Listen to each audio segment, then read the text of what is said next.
Hi, I'm Serene, sharing my journey until now. I'm a certified life coach. I've been coaching for over 20 years and I love to see people win in life. Stay tuned for what I hope is wisdom that you can use to elevate your life and those around you.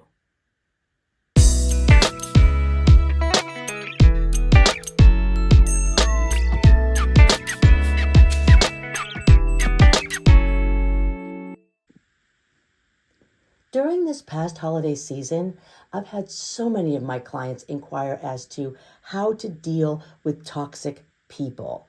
And let me say that I don't believe that people are inherently toxic. So when I use this term throughout this little conversation I'm going to have with you, I just want us to understand that I do believe that people that get labeled as toxic have just had experiences that really have been quite traumatic and they have not addressed them in a way that's best for them. So sadly, they project their hurt and they project their anger and they project their sadness. And unfortunately, that really does spill over onto everyone else around them, but really it's hurting themselves more than anybody else. So I've been asked about how to deal with toxic people and specifically toxic people in our families. So when you hear me say that term toxic people, please know I don't believe that people are born toxic and that they cannot change. I just think that our response to some traumatic experiences that have never been resolved are what causes people to act in a way that they get labeled as toxic. So, do you have any toxic folk in your family, or are you the toxic one at times? I ask myself that. Am I being toxic in any way, shape, or form? Am I projecting something in any way, shape, or form? These are questions I assess with myself on a regular basis. And you know the ones that I'm talking about. Let's sort of define this a little bit better. The ones that need to be in control, or the ones that give us these backhanded compliments, or just people that are continually manipulating things on a regular basis or putting other people down to feel better about themselves and just always have a negative comment about things. Yeah, those people. Or in this more specific situation, not just those people, I want to actually talk about those family members that get labeled as toxic. You know, the one thing that I believe to be absolutely true is that if you believe that there's a God, if you believe that the universe, if you believe the spirit, source, whatever it is that you choose to call our creator, I don't believe a mistake has been made in any way, shape, or form when we were given into the families that we're in. So if it's not a mistake that you have the family you have, then canceling out family members may not be the wisest decision that we make in life. Because if seeing them a few times a year is not something that we can do, it means one thing is absolutely true. We have not forgiven them. I'm not saying they didn't do something crazy or worthy of, so to speak, cancellation. Can't stand that, by the way. But by not forgiving them, we may think we're separating ourselves from them, sort of like putting them in timeout to keep our own sanity, or some folks have just put them in prison and thrown away the key. But really, we put ourselves in a prison when we choose not to forgive. Ask anyone who's actually forgiven people. It's only after we've forgiven someone that we realize we're the ones who've been set free. We're the ones who've been set free from that prison we didn't even know that we were in. It's like drinking poison and expecting the other person to die. Duh. Forgiveness is not for the other person. It's really for our healing. And it's amazing to me how many people think they know so much about life. They know so much about this one, so much about that one, so much about everything. But what do we really know about ourselves? I love functioning in life with the joy of learning. Just let that sink in for a second. Functioning in life with continuously believing you have something to learn instead of thinking you know.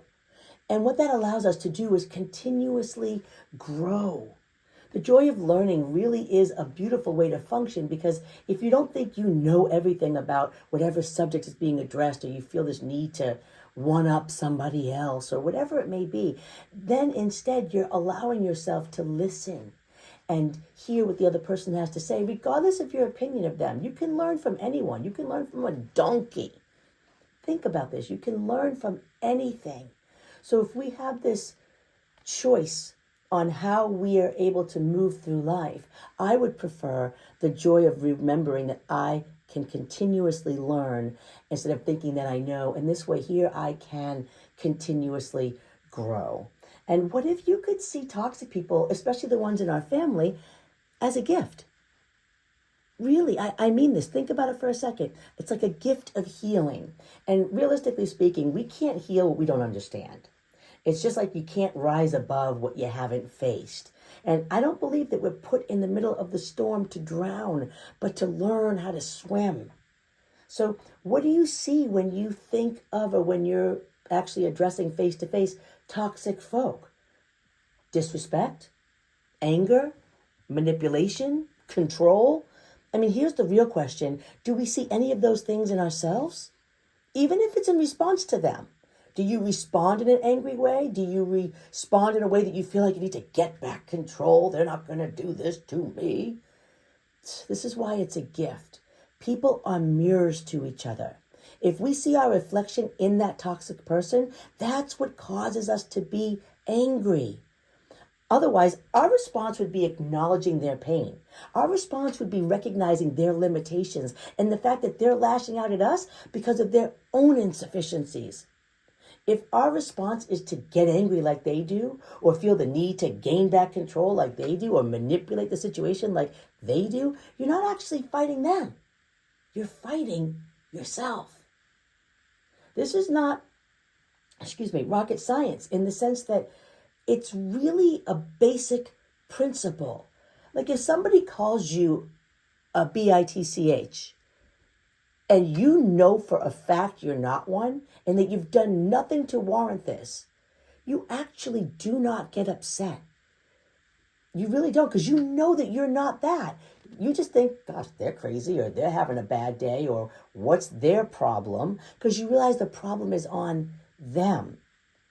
So this is the perfect opportunity for us to look at ourselves and see this is not about them. It's about me. It's about you. This is why toxic people, especially the ones in your family, are a gift. They show us the parts of ourselves that we don't like to face. And true healing requires an understanding of what needs to be healed. This way we can transform. And the coolest thing about transforming is that true transformation transforms those around you. Not like you have to make it happen, because you can't make it happen. We can't heal anyone else. We can't transform anyone else. We can't change anyone else. So people sometimes say to me, so removing them from my life should fix it, right? Wrong. It doesn't. We still need to heal. We still need to change. We still need to transform. And thinking that the other person is the problem literally proves that your focus is on them, so you don't have to face you. Because when I'm healed, when I'm whole, I don't have a need to cancel anyone out of my life, especially family members. I may not want to spend a whole lot of time with them, but when I do see them, I love on them. I am a blessing to them because I've learned to love me. I've healed me. Break the cycle. Forgive others as well as yourself. We got to stop blowing holes in our heart that can't be filled. And there's really no mistake as to what family you were given into. So every family has something messed up about them. I know some of us are worse than others. I get it. But don't let that rob you. Don't let it have a generational impact, because it does, and it can. How many families do you know where someone doesn't talk to someone else? Think about it. Or even just friends that you know that, oh, they don't talk to so-and-so that's in their family. Nobody's saying you have to be best friends, but recognize that the one that you don't like may be that you don't like them because you don't like that part of you. I'm surely not saying that this is easy. It really does require strength. I think actually the better word is it requires courage, because it can really put you through it in a way where you actually can feel betrayed. You can feel rejection. And I know for a fact, some folks even feel abandonment. But every time we face it and choose to respond in love, then you decide on your own that the decisions that you make are not going to be out of hate, but it's going to be out of understanding. And when you are addressing or facing or dealing with a toxic situation, you're not going to deal with it out of a judgmental way. We're going to have compassion instead of anger. And we're going to break this cycle. Start seeing them as your greatest teachers, because someone's toxicity is not a reflection of your worth. It's a reflection of their pain. What if their inability to love you the way you deserve to be loved was because they don't love themselves? Stop seeing toxic folks as an enemy, but they're doing the best they can with what they have. And I know this to be true. Someone else's toxicity, it's not your burden to carry. It really isn't. But it is your opportunity to heal. It's an actual invitation to know who you are beyond their pain, right? Because it's not your burden to heal anyone, but it really is an invitation to heal yourself. One thing I've personally learned is you don't have to fight the darkness. You just have to shine your light. But the one thing I know you got to make sure of, oh, sorry guys, I just tapped on the microphone. I hope it didn't have a loud little boom. But the one thing I know for sure is that when our light is shining, or at least for me, when my light is shining, I need to make sure that my wounds aren't blocking it. It just needs to be full light. And really, forgiveness is the key. And by the way, you cannot outrun pain. It's an impossibility. It's like that old Bob Marley song. You're running and you're running and you're running away, but you can't run away from yourself. You can't. You cannot run away from yourself. You can't outrun pain. So embrace it. Experience it. I know that's not common advice, but it's the best thing to do. Otherwise, it's going to linger until you do. It's going to stick around. You're going to wake up 7 days from now or 7 years from now recalling the same conversation that made you so angry, and you can't believe they said this to you, or you can't believe they did this to you, or you can't believe this is happening to you. And all you're doing is living in that past instead of enjoying the lovely life and breath that you were given on whatever day we're talking about. So embrace it. Recognize it. Acknowledge, all right, I feel angry. All right, I feel sad. All right, I feel hurt. Whatever it is, embrace it. Experience it. Allow yourself to experience that emotion, whatever it may be, but don't stay in it. You have the choice to not stay in it. I think it is super wise to experience it and to embrace it and to acknowledge it, but it's more wise to make sure we don't stay in it. And you're the only one who can control that. You know how that saying goes that, yea, though I walk through the valley of the shadow of death? Yeah, it's the walking through that's the most important part. Who wants to stay in the valley of death? Nobody. Don't pitch a tent and hang out in anger. Don't pitch a tent and hang out in sadness. Don't pitch a tent and hang out in hurt. Allow yourself to feel whatever emotion you're going through, and then gift yourself, gift, G-I-F-T, gift yourself with the real present. What's that? The present, as in this present moment. Be in the present moment. Don't live in your past. Let it go so you have a future, basically, right? The easiest way I've learned how to forgive is to recognize that hurting people hurt people. It's not you, although it feels like they're targeting you, right? It's their wounds. It's their fear. It's their limitation causing them to inflict pain on others. And sometimes you got to switch that up. It's my wounds. It's my fear. It's my limitation causing me to inflict pain on others, right?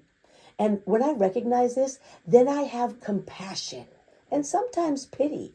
And then I forgive out of love and caring, not continue in pain and hurt. And that is flipped on both sides of the coin. So if somebody is acting toxic and I seem to be the target of that situation, then I want to make sure that I understand it's their wounds, their fear, and their limitation, right? And that's why they're inflicting this pain in my direction. But I also want to make sure I forgive out of love. I forgive out of caring, and I don't continue to stay in that pain and that hurt. On the same token, if in fact it's me, my wounds that are I'm projecting out to someone else, my fear, my limitations that are inflicting pain on someone else, then I got to remember to forgive myself out of love and out of caring for myself, and not to continue in the pain and hurt. It's applicable on both sides, no matter who the toxic person is at the moment, and no matter who the target is, even though that's the wrong term, no matter who it's being spewed out onto, it just feels like you're the target. You're not actually the target.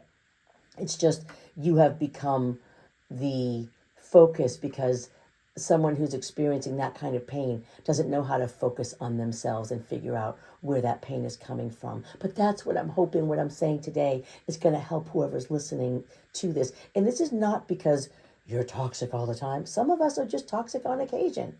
Some of us are just, inflicting pain on others that is not deserving and not warranted. And some of us receive that where it's not deserved or warranted either. So just being able to recognize these things helps everyone in the situation. Don't internalize someone else's pain. Don't internalize their hurt. Don't internalize their wounds. I mean, the real question here is, how do we heal from wounds that feel like they're sort of a part of my DNA, right? Real healing absolutely starts when we take responsibility for our own healing, no matter what's been done, no matter how severe. And don't compare your pain and hurt to someone else's pain and hurt. Everybody thinks they win when it comes to the pain and hurt. It's not something we want to win at. So when we stop waiting for an apology, when we stop expecting some kind of validation like you're right and they're wrong, and when we stop responding to other people's actions, this is when we're really set free. And I get it. Some folks never change, but that's not on you. That's on them. Your healing does not depend on them or an apology. It depends on you. When I forgive people, it's not because they deserve it per se. It's because I deserve peace. And why torture myself with anger or bitterness? It's not about condoning their behavior. It's just no longer defining me. So take your family in whatever dose you can, whatever you think you can handle. But take a dose of forgiveness daily, and you'll find enjoyment in your family, and that void in your heart gets filled up. Sometimes I don't even think that we realize when we cancel people out, you're born into that family. I believe there's such a purpose and a calling to whatever family you're born into. So when we cancel them out, it's like we're literally blowing holes in our heart of these large voids, and we are continually trying to fill them up.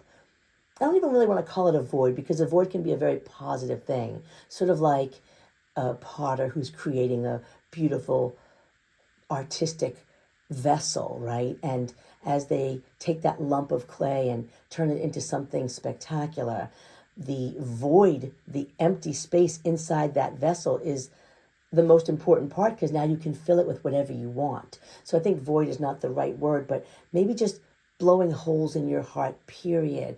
And you don't even realize that you're seeking to fill those up, because you don't even realize that you're blowing holes in your heart when you cancel out family members. So it's really a special opportunity to embrace forgiveness, because really, I'd rather trade in anger or resentment for peace on any given day. And that really does have a ripple effect on the generation before you. Yep, it really does. And on the one after you.